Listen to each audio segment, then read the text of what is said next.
I'm delighted to introduce Paul Marston, originally from New Zealand, but has lived in Australia for a long time. He's a full-time bridge teacher and successful bridge writer. He's also the owner of the Grand Slam Bridge Centre. So over to you. Thanks, Paul. Thank you very much, Sam.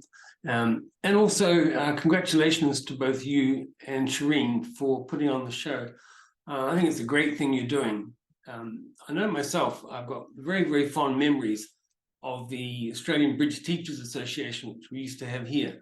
We used to meet every year, and I learned so much from those meetings. I learned from Klinger, I learned from John Roberts, I learned from Nick Hughes, I learned from Derek, but I remember the things the ideas that they conveyed to me. Peter Smith, Jim Boren, great stuff, they really were. And I think that what you've done here is the same sort of thing, except on a bigger scale.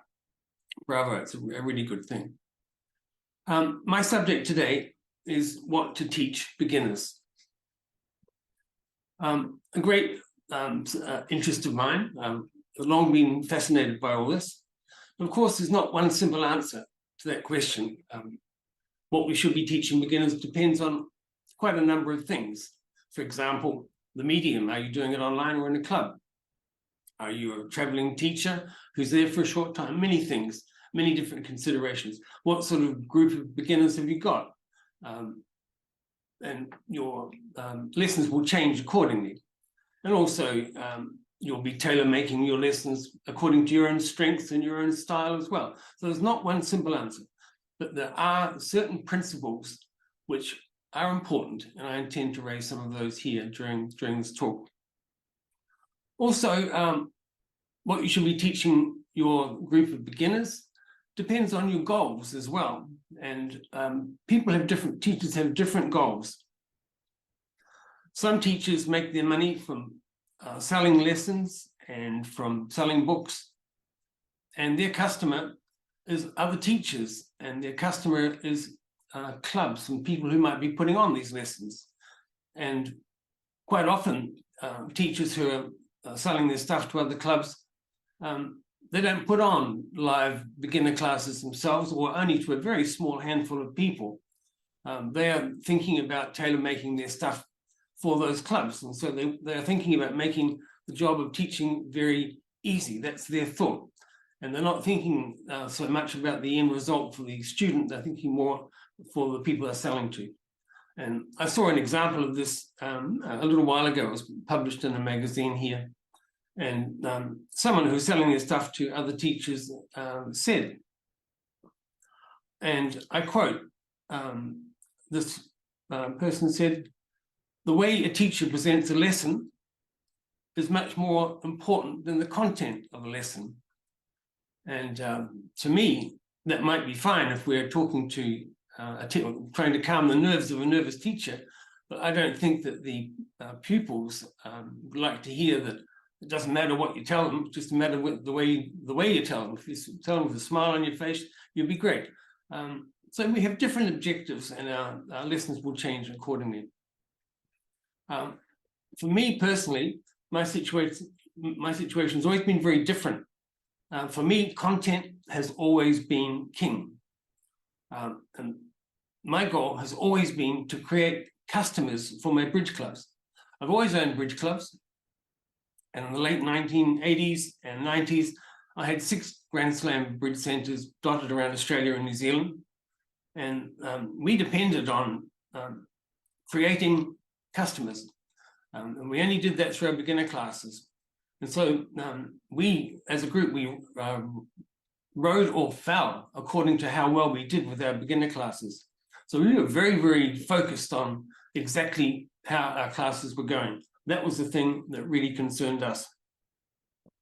I've been teaching for a long time because of all that stuff, and I continue to teach. I've got a great passion for teaching beginners. Even last week, I taught 4 beginner lessons, and this week I've got 4 beginner lessons coming up again. And so I'm very involved in these things, and I'm very focused on getting results once I'm there. That's very much my focus here. I gave my first bridge lesson in 1973 in Christchurch. And I've been teaching nonstop since then. And my materials changed a great deal. over those 50 years. I can tell you one thing for absolute certain. In all those years, my material's been constantly changed. And one thing is absolutely certain, and that is every single change has been to make it more simple and easier to understand. Not once did I add complexity, never. It's always been a march in the other direction. And I think it's a very good lesson there. I would like to share with you two of the advances that I made with my material to improve it, which I think are very useful. If you haven't tried them yourselves, then it's worth thinking about. The first one is that teachers love to teach the opening bid of One No Trump. And the reason we love to do that is because it's easy. When I started out way ago, I started off with the opening bid of One No Trump, an easy platform to begin with. You know, it's simple. One partner opens One No Trump, and the other guy decides the contract. The job is done. And so there's nothing much to think about. It makes it very easy to explain things. The only trouble is that in doing all this, you're cutting across the fundamental communication that takes place between two partners. The essence of bridge is for you and me, dear partner, as complete beginners, to communicate with each other, to converse, to find out what we've got, so we can answer the most critical question of, do we have a fit in a major? And once we resolve that, we can then think about game. That's our fundamental thinking process. Do we have a fit in a major? And then can we make a game? And the trouble with One No Trump as an opening bid, it cuts across all that, and that may make things very easy for the teacher, but it leaves the student confused. So in 1988, I changed that in my first edition of Introduction to Bridge, and I took it right out of the beginner course. So we don't teach the opening bid of One No Trump now in our beginner course at all. We deal with the fundamental conversation that takes place between two partners. And they get the hang of that because we focus on that. The other change that we've made to our course, which has been a big step forward for us, is in 2020, we made the One No Trump response to the opening bid of a major as 6 to 11. So one heart, One No Trump, 6 to 11. One spade, One No Trump, 6 to 11.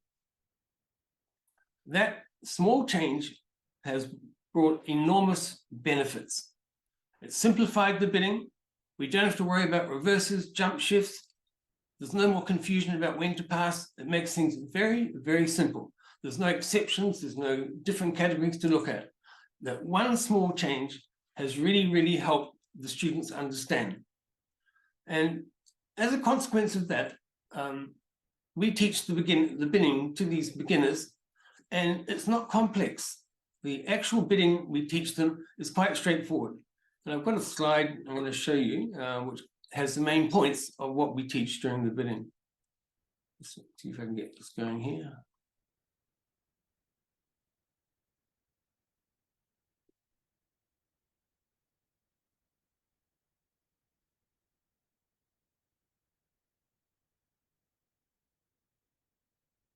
You got that all right? Yeah. Okay. With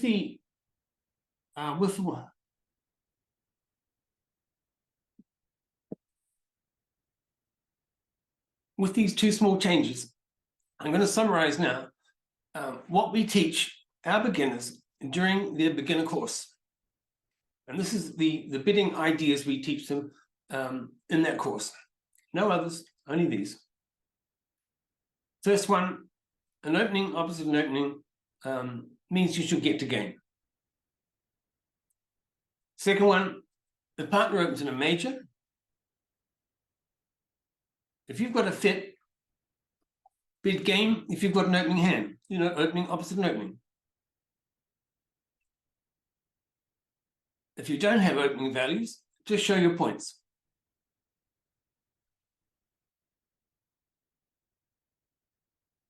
The partner opens in a major, and you don't have a fit for partner's major, just bid your suit if you've got opening values, and otherwise bid One No Trump. Now, I know there's little exceptions like one heart, one spade in there, which have to be dealt with. That's essentially covers the points here. And the third point we teach them about bidding is this. The partner opens in a minor, just show a major. That's it. That's what we teach them about bidding.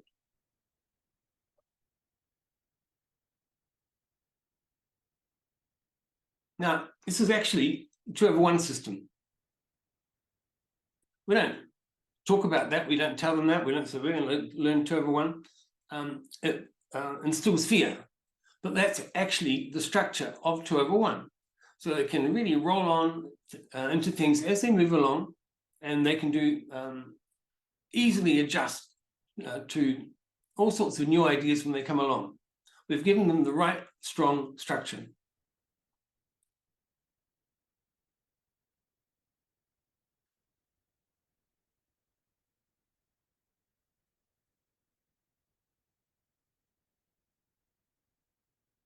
Yeah.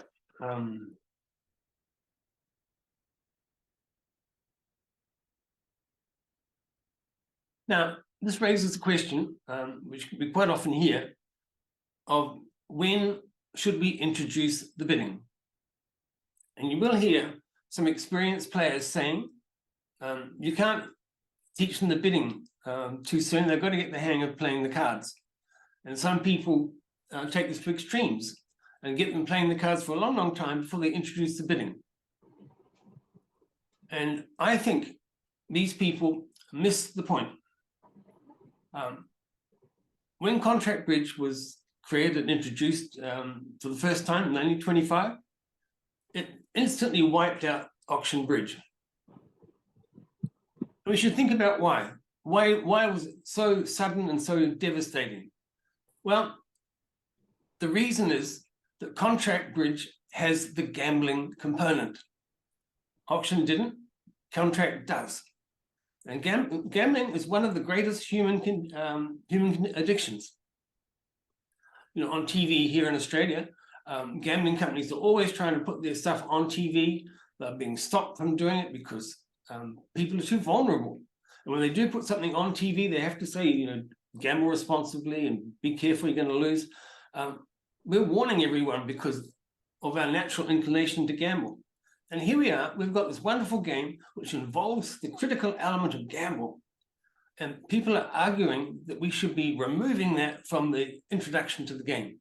I disagree. I think that we should be giving them the bidding right from the get-go. It's not difficult. It's only those little points I raised to you. And once we do that, we've got the whole thing going on, including the appeal of the gamble. And of course, the gamble with contract is that you've got to bid to a certain level. You've got to take on the risk to get the big rewards. And that's nice. You've got to take that challenge. So if you're thinking about delaying the bidding, I would suggest that you try a course in both manners. See what the students like. Don't use your own opinion entirely. Get the student's opinion and see what they like. If they really love to do the bidding, then we do the bidding. They are the ones. What they want is what they get. And I think that we should be thinking along those sorts of lines. Now, I'm always suspicious about people who make big claims about things, and I'm sure you are too. So I just want to give you a few numbers to back up my claims, and I'm sorry if it sounds like a bit of bragging. It's not my intention at all. As far as we're concerned, there's only two numbers that matter when it comes to students: the number we attract and the number we retain. These things are vital, particularly the retention. In March 2020, I presented my last beginner course here in Double Bay, at the Grandstand of Double Bay, before COVID locked us down. I had 138 people in the class. We were split between two sessions. I also put up a short link to the last 4 or 5 minutes of the first lesson of that course. And you can see the people in the class, you can see the numbers, you can see having a good time. They're all laughing and enjoying it. And this is after the first lesson. They were having fun. They're having a good time, which is the whole idea. They've been playing cards, they've been doing bidding right from the get-go. Now, that group, we retained 73% of that group. And that's relatively normal for what we would expect to get after a class. And by retaining, what I mean is when people finish a beginner course, we sell them a 10-game voucher so that they've got a credit for 10 games going forward. And about 73% of those people bought the 10-game voucher.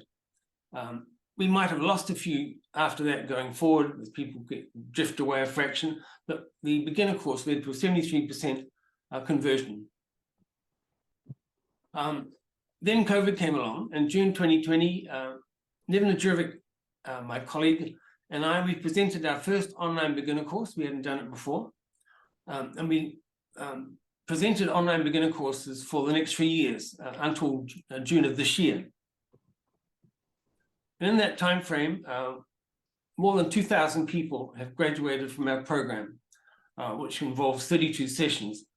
And of those 2,000 graduates of the course, in fact, sorry, sort it out here. Of those 2,000 people that graduated from the course, we retain more than 95%. Literally everyone stays. When we ran the online course, we had a lot of trouble getting people onto the machines and into the systems and onto the software, and we lost quite a few people getting them started. But once they were on, once they got onto the various software platforms we were using, they just stayed, and they've still stayed. They're still with us now. We host an online duplicate every day now, and right now those players make up roughly 1,000 tables per month. And that's from the beginners we've taught online. And that includes, amongst the 1,000 tables, that includes occasional lessons we present. And our lessons always have more than 150 people. And once we hit, we have a maximum with Zoom of 500. And once we hit the Zoom maximum, we had to turn people away. So there's lots of people are turning up for the classes, and they're all still playing duplicate. And so not only have they stayed after the lessons, they've still stayed now, and they've become RealBridge players. I would like to make the point that Nevna, my colleague, has been a vital component in this whole project. Could not have done it without her, no question about that. She provides a really neat thing for all the students. She gives them each their own concierge page.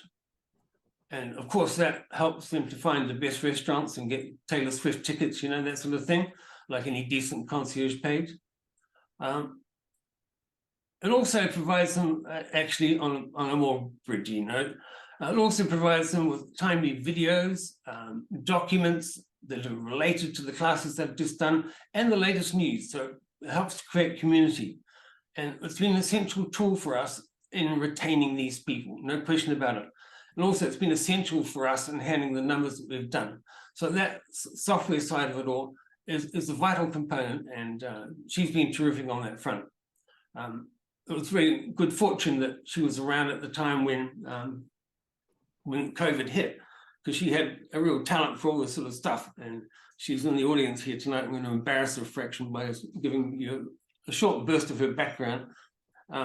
She's won 8 national titles at Bridge, and she's got a very strong background in software. She, after doing a master's of electrical engineering, she developed software for robotics, and she worked on power station simulators, air traffic control systems.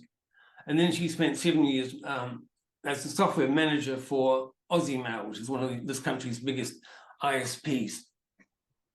And then she became the director of information technology at Warner Music, which is a division of Warner Brothers. So she had great background to do this.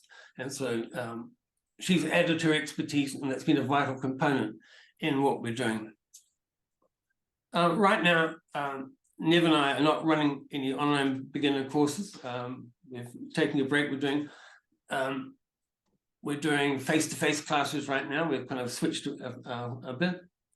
But we do have a plan to get back into it in a big way next February. And I'd like to make an announcement about that here. First time we've announced it. We have a plan to partner with the Australian Bridge Federation to create an online community of young bridge players, 14 to 24. There's no guarantees about how we're going to go with all this, but we've got really high hopes. And I've seen that several people have been making contributions to this wonderful forum here. on that exact sort of subject. And I can't wait to see their contributions and hopefully talk with them and work together. But we've got this big plan, and we're going to do our thing, and we've got certain things to bring to the party as well. It's a good subject, it's a good field. And I know that from Sam's stuff on bridge and so on, that she's been very focused on this, and also Shireen. Great stuff. I really think it's wonderful. So, folks, I would say finally that the things that I'm presenting here, that the ideas that I shared with you here, we don't think this is the final word on teaching, far from it, absolutely far from it. But I do think that these ideas are a good step in the right direction. Just want to say thank you, guys. Thanks for watching. Paul, that's very exciting. And certainly you're telling us about huge numbers. I've got some questions for you. First of all, the one question was, you said that the age group is 14 to 24. Now, in most countries in the world, 14 falls within the bracket of under 16, and there are safeguarding regulations either by school area or state or even nation. Are you facing problems regarding access to that age group, or is it the case that your offering is out of the school, so you've avoided that problem? It's a very good question. And to be quite frank, I don't have the answers to all that. We are launching this in February next year, and our marketing is going to go live at the end of this year, early next year. And we're working with Jenny Thompson at the Australian Bridge Federation, and we're going to be discussing all these details as we move forward. And if we do strike trouble here, we might have to shift the ages. I'm just not certain about it. Okay. So the second question is, people are very interested to hear a little bit more about your handouts and your concierge approach. Would you be able to provide us with an example of that so that I can put it on our website so someone can see what it is that you're providing to your learners, and how you've raised the standard in terms of engagement and communication? I think I can show you the concierge page as on the flyer. Just give me 1 second. Yeah. Okay, that's an example. Each one gets this one here, and they have videos available to them, which are in keeping with what they're doing. I write newspaper columns, and they've got columns sitting here, and all the stuff that's here for people is appropriate for them. It's not something which is for other people. They don't have to filter it themselves. Nev's software does it for them. And you can see the people being fated here for their success, and so it helps to create community. And there's many components to this concierge page. They can do all sorts of things, including play mini bridge. They can do Fred Goodman's bridge stuff. You know, it's all sitting there. But that gives you an idea of what's going on there. Right. The next question is your approach on that very simplified bidding. Do you have a corresponding book that goes with that approach? Because it would be helpful for people who might like to consider your approach. Which book of yours or notes would you use? I'll show you. My first book was the Bridge Workbook for Beginners, and in 1988 I produced Introduction to Bridge, which is this one here. So is that the one that talks about the very simplified bidding that you told us about? Yeah, this one echoes everything I spoke about in the thing. And okay. Right, so we have a very interesting question that came up from two people, is that in different parts of the country, or even different parts of the city, there are commonly played systems, and people like to play what's commonly played in their community. So, for example, there's a community in North London who play something called McCartney, all right? Sure. And that's after Paul McCartney, and it has to do with 6/4s. Nobody else in the United Kingdom or the world plays McCartney. Okay, so you see what I mean? They like to play what's within the community. So the questions that's being asked from 2 or 3 people is, do you think it makes sense to tailor the curriculum to suit what's commonly played in your state or in your town? I can understand doing so. Talking about what you just said, one of the best bridge partnerships in New Zealand that I remember was when Patsy McCartney played with Jane Lennon. They made a good team. I think tailoring system for local areas is something that will tend to happen. My book is currently printed in South Africa, and it's widely used there. And also, I ran the teaching program in Indonesia for a while, and 64 teachers came to Jakarta for a training course with me, and my book was translated into Bahasa for that purpose, and they followed the book. There will still be, I understand, people will tend to tailor-make things for their own purposes, but you know, I think it's more down the track than early on. I mean, when you talk about the basics, when you're talking about the summary of bidding that I put on the screen, you know, what do you want to tailor about that? Let's get started first, and then you can go down your own path as we move forward. That's what I would say. Okay.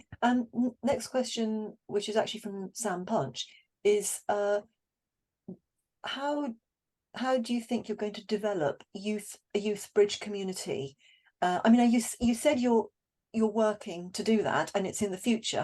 Can you share any of your future plans with us just yet, or is it a bit premature? It's not premature. I mean, we're going to use exactly the same structure as we've done with adults. And like I said, we've more than 2,000 people have graduated from our program. So, and we retain people. We're not certain we're going to have the same crossover to young people. Our number one challenge is to get them onto the program. And, you know, that's a challenge which everyone in this audience here right now would fully understand. It's not easy. And we're going to be looking to get the members of the Australian Bridge Federation, 35,000 people. Most of them are great-grandparents, they're grandparents. They've got young children in their family line, substantial numbers. And we have to encourage them to bring them in. And if we can get them in and they can create a critical mass, it's going to go from there. That's where the program, that's the goal of the program, is to actually use the members of the Australian Bridge Federation to bring people along. And then it's going to be our task to get them playing and having fun. And if we can succeed, it's a wonderful thing, and we'll be so delighted for bridge. And if we can't, then I can tell you now, it's not for want of trying. That's where we are. And so my final question to you, Paul, is you were very active in the international scene, competing at international level. Do you miss it? I miss it, yes, I do. It's a wonderful game, wonderful. It's a thrill to play. I do miss it, yeah. I might even get back one day, have another go.